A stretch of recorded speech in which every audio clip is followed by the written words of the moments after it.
Welcome dears, आप सभी का एक बार फिर से इस चैनल में स्वागत है। ये बेसिकली एक क्वेश्चन ले रहा हूँ जो अनुपात से संबंधित क्वेश्चन है। अनुपात एक बेहद इंपॉर्टेंट टॉपिक होता है। यदि अनुपात कोई भी बच्चा अच्छे समझता है तो मैथ में उसकी बहुत समस्याएं दूर हो जाती हैं। और मैं अनुपात से संबंधित तरह तरह के क्वेश्चन डाल रहा हूँ। कई वीडियो डाला जिसमें तरह तरह के क्वेश्चन हैं। यदि आप उन वीडियो को पूरा देख ले तो आप कभी भी किसी भी परीक्षा में अनुपात से संबंधित आपको कभी कोई समस्या नहीं होगी।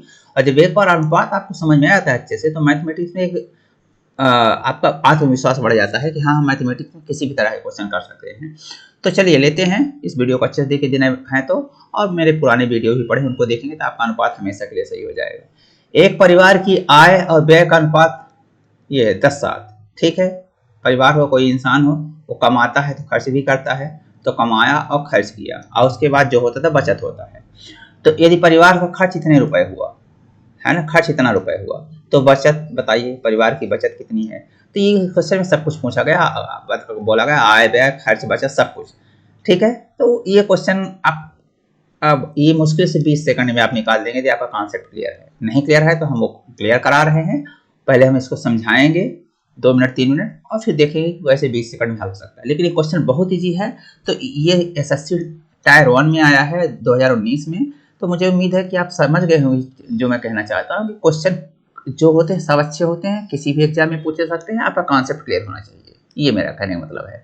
ये क्वेश्चन में बहुत कुछ दम नहीं है फिर भी आया है। तो क्वेश्चन सरल हो इजी, वो इस पर डिपेंड करता है कि आपका कॉन्सेप्ट कितना क्लियर है। मैं तो हमेशा बोलता हूँ कि एसएससी में आने वाला कोई भी क्वेश्चन 10 सेकंड में हो सकता है, 20 सेकंड में, अधिकांश सेकंड 30 से 40 सेकंड में, 30 सेकंड के आसपास होते हैं अधिकांश क्वेश्चन। 30 सेकंड के आसपास सब क्वेश्चन हल हो सकते हैं। तो 4 क्वेश्चन ऐसे होते हैं जो 1 मिनट तक जाते हैं, लेकिन आपका कॉन्सेप्ट क्लियर होता है। अन्यथा जो 30 सेकंड में क्वेश्चन हो सकता है वो 10 मिनट में भी आप नहीं कर पाएंगे, तो कॉन्सेप्ट क्लियर नहीं है। तो कॉन्सेप्ट पे हमेशा ध्यान रखिए। ये वो क्वेश्चन बहुत ईजी है, ये क्वेश्चन उससे थोड़ा सा कठिन है। तो कहिए तो मैं पहले इसको ले लो, फिर आप उसको खुद कर सकते हैं, नहीं तो उसको मैं भी कर दूंगा। पर ये जरा देखिए, ए और बी की मासिक आय का अनुपात, ये ए और बी की मासिक आय का अनुपात 4:3 है। उनके खर्चे का अनुपात 3:2 है। उनमें से प्रत्येक के महीने की बचत में ये है। ठीक है, पहले मैं ऊपर वाले को ले लेता हूँ क्योंकि थोड़ा सरल है तो उसका कॉन्सेप्ट यहाँ पर भी लगेगा। तो चलिए लेते हैं। एक परिवार की आय और व्यय का अनुपात 10 है। तो ठीक है, इनकम और एक्सपेंडिचर, चलिए हिंदी में लिख लेते हैं। आय और व्यय का अनुपात 10, ये 10 और 7 है, ये है। ठीक है, ठीक है, बहुत सिंपल बात है। तो ये जो है ना, हमने बताया है किन्हीं भी दो संख्याओं का अनुपात दिया हो। मान लीजिए, थोड़ी देख लीजिए कि एक व्यक्ति साल भर में 20,000 रुपये, महीने में 20,000 रुपये कमाता है, 20,000, और उस 14,000 रुपये का खर्च हो जाता है।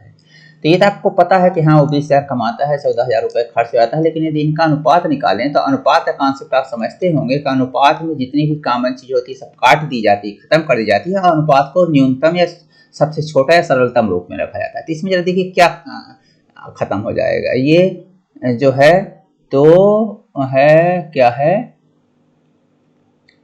ये 3 शून्य कट गया, ये 3 शून्य कट गया। ठीक है, अब यहाँ से 2, ये मतलब कहने को 2 गुणे 10,000 था ये, और ये 2 गुणे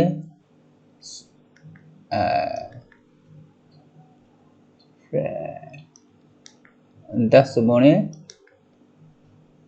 2,000 ऐसा लिख लीजिए। 10 गुणे 2,000 था, ऐसा लिख लीजिए। ये 7 गुणे 2,000 है, ऐसा। अब आप खुद देख सकते हैं कि दोनों में से 2,000 कॉमन है, कट गया।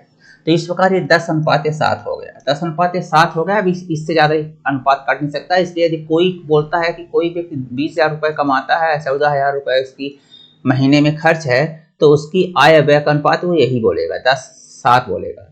लेकिन 10:7 बोला तो आपको ये नहीं पता है कि उसकी एक्चुअल में आय कितनी है। एक्चुअल में आय 10 रुपये और खर्च 7 रुपये, ऐसा ना बोल दीजिएगा। ये अनुपातिक वैल्यू है, आय और व्यय का अनुपातिक मान है ये। तो आप ये ना कह दीजिए कि आय उसकी 10 रुपये है और व्यय उसका 7 रुपये है, ये गलत है, ये चीज गलत बोलना है। हाँ, अनुपातिक मान है। तो फिर अनुपात तो 10:7 है। तो यदि आपसे कोई बोले कि अनुपात ही यदि 10:7 है, तो फिर कैसे आप तय करेंगे कि वो एक्चुअल में अनुपात 10:7 है। तो फिर कैसे तय करेंगे कि उसकी आय व्यय कितना रहा होगा। तो आप ऐसे तय करेंगे कि यहाँ से 10 से आप देखें कि 2,000 रुपये कट चुका है, 2,000 यहाँ पर भी 2,000, दोनों में एक कॉमन नंबर थी वो कट गई है। यहाँ 10 और 7 में से। तो यदि वो कॉमन नंबर जैसे अभी हमको दिख रही है कि 2000 है, तो यदि 2000 हम गुणा कर दें दोनों से जो कॉमन कटी है, और इसमें 7 में भी 2000 गुणा कर दें जो कॉमन नंबर कट चुकी है, तो ये 20,000 फिर से मिल जाएगा और ये 14,000 फिर से मिल जाएगा। तो आपको समझ में आ गया कि हाँ भाई मेरे ये जो है ना, ये क्या कहानी है कि ये जो अनुपात दिया होता है उससे एक कॉमन राशि होती है जो कट जाती है। यदि वो कट गई है तो हमको वही ढूंढना है कि कॉमन राशि कौन सी कट गई है जिससे हम की एक्चुअल वास्तविक वैल्यू निकाल सकें। अभी जैसे मैंने बोला कि अनुपात 10:7 है आय व्यय का, तो आप ये नहीं कह सकते उसका आय 10 रुपए है और व्यय 7 रुपए है, क्योंकि आय तो उसका 20,000 था, व्यय 14,000 था। लेकिन हाँ इतना जरूर कह सकते हैं कि यार ये तो मैं देख रहा हूँ कि यहाँ से 2000 कट गए, यहाँ से भी एक कॉमन राशि दोनों से कट गई, तो अगर वही कॉमन राशि पता हो जाए तो इस अनुपातिक वैल्यू जो दी है उनमें गुणा कर दीजिए, क्योंकि वो गुणनखंड के रूप में निकल चुकी है ना, तो वो उनका गुणा कर दिए तो एक्चुअल वैल्यू मिल जाती है। ये कॉन्सेप्ट यहाँ पर बताना था, और ये कॉन्सेप्ट समझ गए थे दोनों क्वेश्चन धड़ाधड़ हो जाएंगे। तो अब आप समझिए दोनों से कॉमन राशि निकल चुकी है। वो कॉमन राशि क्या, मान लीजिए कि x यहाँ पर गुणा था दोनों में, तो इसलिए आय कितना हो जाएगा, अब आप बता सकते हैं 10x हो जाएगा, और व्यय जो है ये परीक्षा में सब लिखने की जरूरत नहीं, कॉन्सेप्ट है में ये हो गया। ठीक है, अब ये बोल रहा है कि परिवार का खर्च यानी व्यय, तो ये दिया है आपको 10,500, ये 10,500 दिया, यानी 7x बराबर 10,500 दिया है आपका। तो x बराबर 10,500 बटे 7 हो गया, 15 सत्ते 105 यानी 1500 रुपए। यानी जो कॉमन फैक्टर दोनों से गायब होता है, जैसे यहाँ पर 2000 दिख रहा था हमको कि दोनों से जो ये 2000 गायब था वो था, लेकिन यहाँ से जो हमने ये माना है कि इन दोनों में x गुणा था मान लीजिए, तो x जो आया तो आपको 1500 रुपए, यानी आपको जो कॉमन फैक्टर गुणा था तो वो 1500 आया, और इसलिए आय क्या हो जाएगी 10 गुणे 1500 यहाँ से, यानी इस 10 में 1500 गुणा कर दीजिए, वो यहाँ लिखा है, तो 10 गुणे 1500 यानी 15,000 रुपए हो गई आय उसकी महीने की। और व्यय जो है 7, ये तो व्यय तो दिया है 10,500। अब ये दोनों चीज दिया है, ये दोनों चीज दिया है, तो ये क्या हो जाएगा, माइनस कर दें, तो 15,000 में 10,000 कम कर देंगे तो बचत आ जाएगी। भाई बचत कैसे होती है, आय माइनस व्यय, तो आय जो है 15,000 रुपए उसकी थी, अब 10,500 रुपए था, 4,500 रुपए उसका बचत है। ये जरा देखिए, ये तो बेसिक कॉन्सेप्ट मैंने सब कुछ आपको बता दिया। इसमें इतने समय में मैंने आपका अनुपात का जो मूल आत्मा है वही मैंने बता दी कि अनुपात और अनुपातिक वैल्यू और वास्तविक वैल्यू में क्या रिलेशन होता है।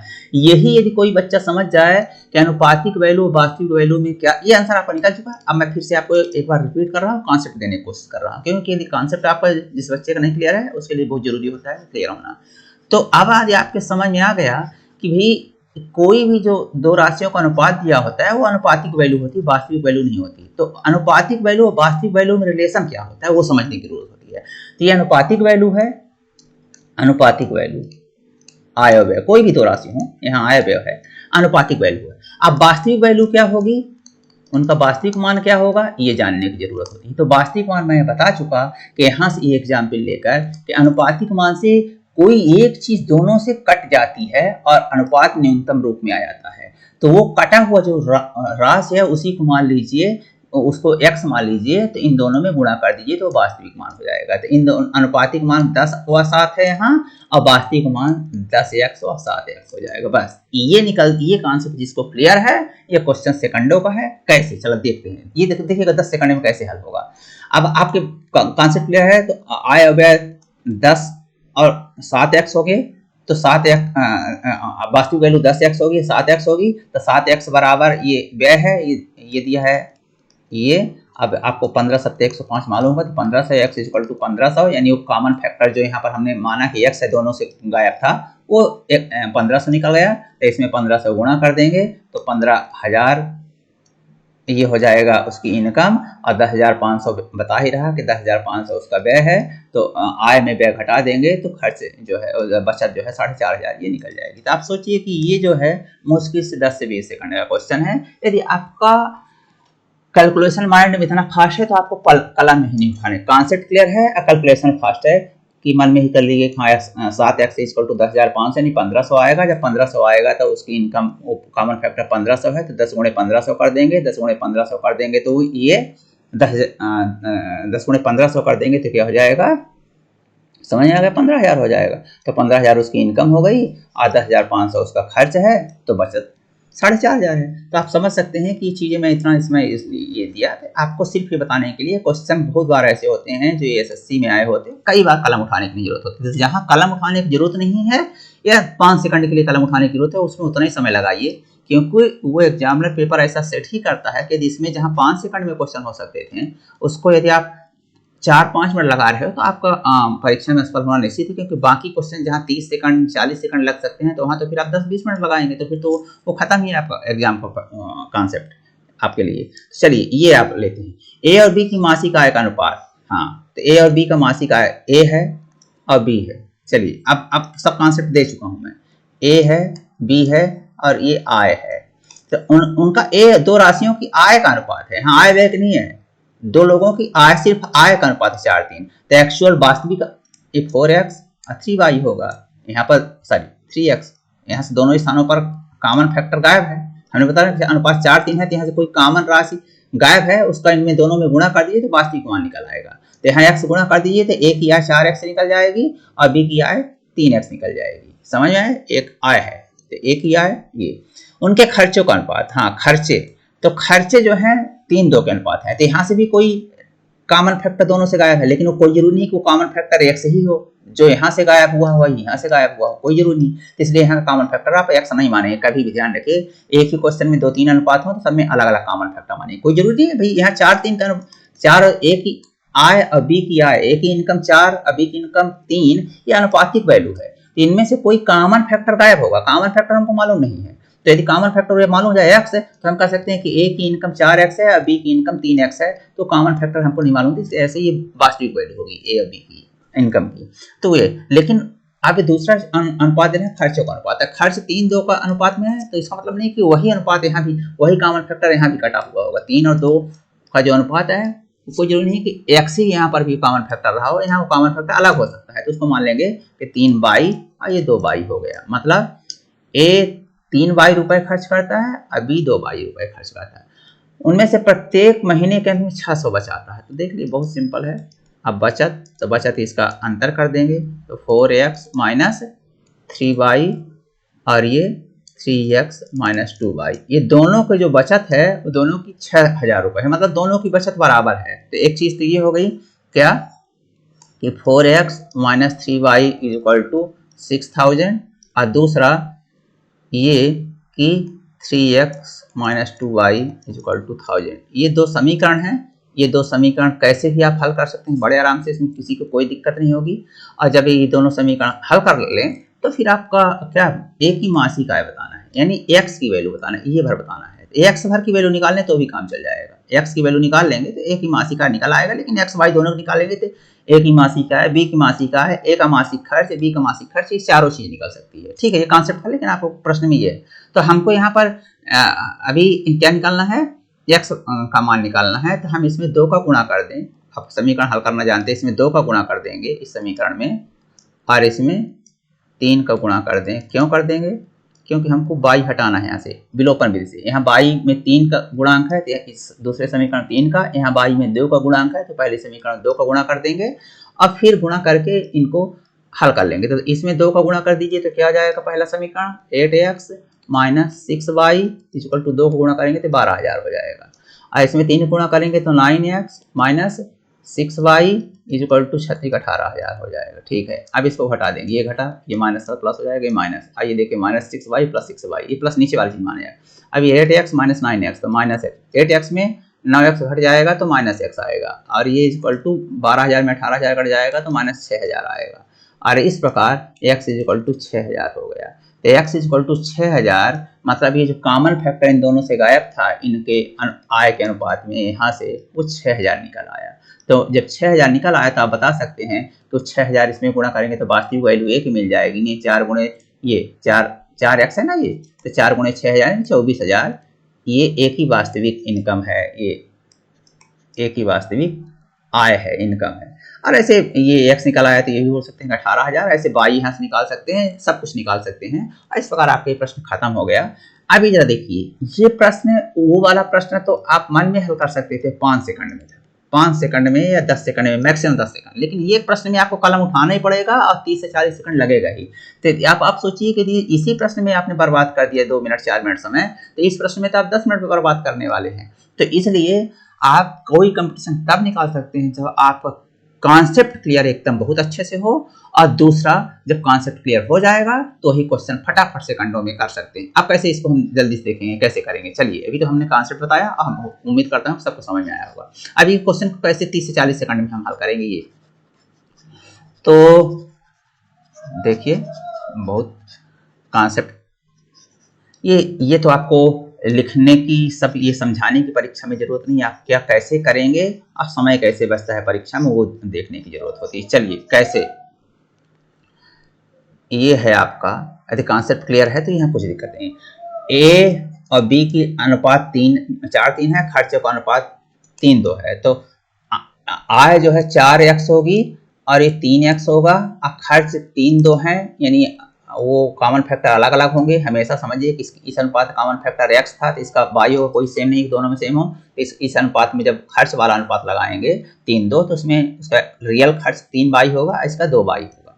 अब ये बोल रहा है कि अंत में दोनों ने 6,000 रुपये बताया, मतलब ये दोनों का जो ये आय और व्यय है उसका अंतर 4x - 3y, ये इसका बचत होगी क्योंकि ये आय थी ए की, ये खर्च था ए का, ये ए का था और ये बी का था, तो ये ए का 4x - 3y और ये 3x - 2y। ये आप इतना, ये सब आप समझ रहे होंगे, मैं फिर समझा रहा हूँ, ये सब आपको लिखने की जरूरत नहीं, आपको जो लिखना है वो इतना ही लिखना है, ये लिखना है परीक्षा में। अब ये हो गया। अब आप सोचेंगे दोनों 6,000 बचाते हैं, मतलब दोनों ही खुद भी चीज बराबर है, ये ए की बचत है और ये बी की बचत है, तो मतलब दोनों 6,000 बचाते हैं, मतलब ये दोनों चीज बराबर है। तो सबसे पहले इन्हीं को बराबर कर लीजिए जल्दी से करने के लिए। मैंने भी जो बताया था ऊपर दूसरा कॉन्सेप्ट आया था, लेकिन चीज सेम। अब यहाँ देखिए, इसको इधर भेज दीजिए तो x आ जाएगा, इसको इधर भेज दीजिए तो y आ जाएगा, इसको इधर भेज दीजिए इधर।